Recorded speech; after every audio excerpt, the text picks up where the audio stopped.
Hi everyone, my name is Holly Arnold, and today we will talk about the semicolon, one of the more confusing punctuation marks in our language. At the conclusion of my presentation, you will understand the definition of the semicolon, its history, and the proper use of this complex mark.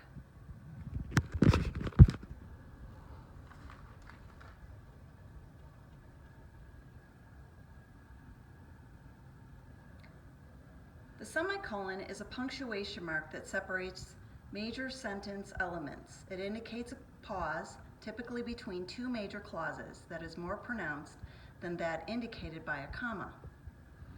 It is used only if the two independent thoughts are not joined by the following conjunctions: and, for, nor, but, or yet, and so. A good way to remember this is to think of the acronym AFN boys, the first letters of each conjunction.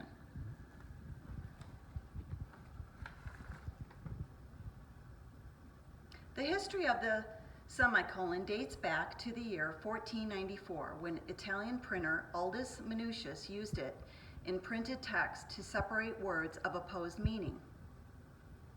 This then allowed for rapid change in direction between two statements.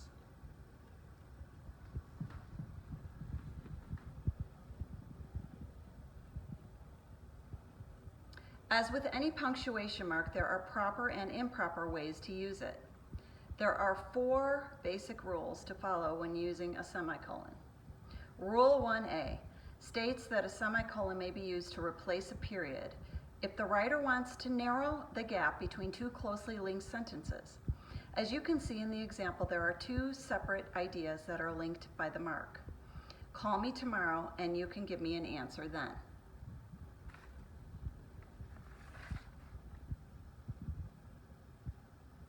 Rule 1B warns to avoid a semicolon when a dependent clause comes before an independent clause. As we examine the example statements, the dependent clause is although they tried, and the independent clause is they failed.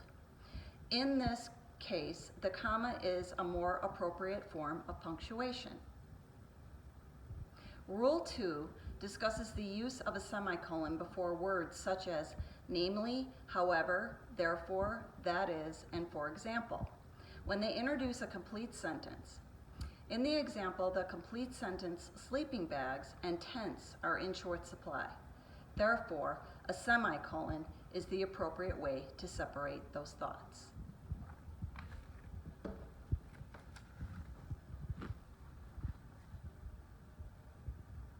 As we continue to discuss how to use semicolons effectively, rule number 3 illustrates how to use semicolons to separate units in a series that already have commas.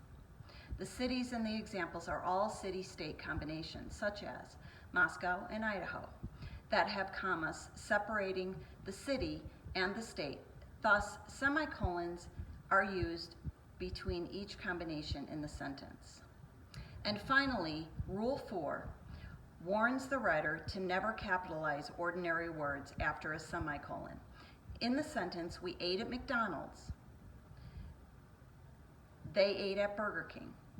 The they should have a lowercase t to be grammatically correct.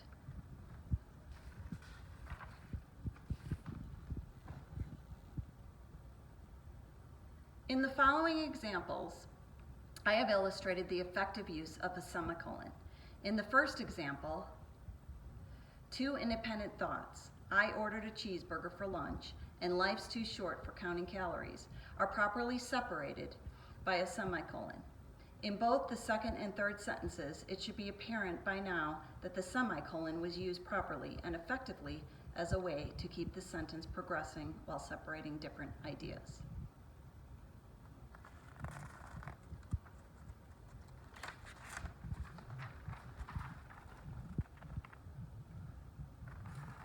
The most common mistakes in using semicolons are categorized broadly in 3 buckets. Number 1, using a semicolon when a comma is more appropriate, and number 2, using a semicolon with a conjunction, and 3, capitalizing an ordinary word after a semicolon. Please refer to the 3 examples and see if you can understand why each sentence is either correct or incorrect.